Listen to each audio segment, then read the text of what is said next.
We are all sinful disciples. We're called to follow Jesus, but we also sin. We're weak. And we could have one of two reactions to that. Either we could despair and think, my discipleship, my following Jesus calls me to such a high degree of perfection that I'll never attain. It's not worth continuing. We could despair, or we could find consolation in the Gospels, particularly in the figure of St. Peter. We all know his greatest sin. He denies Jesus. And that's after he already became a disciple. And what happens? After the resurrection, he encounters Jesus again.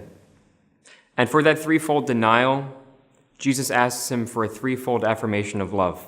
Says, Peter, do you love me? And Peter responds, yes, Lord, you know that I love you.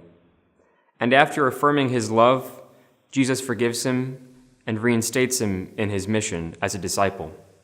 Jesus says to Peter the same exact words that he said to him on his first encounter on the Sea of Galilee. Come, follow me. Following Jesus' discipleship is not one moment on the Sea of Galilee. It's not the one moment when we converted, that one moment when we first met Christ.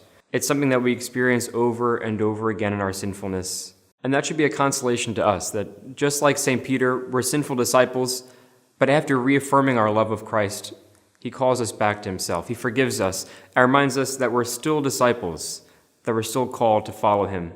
During this Holy Week, reaffirm your love of Christ. Seek his forgiveness so that on Easter Sunday, you can rise with him and continue to follow him just as Peter did.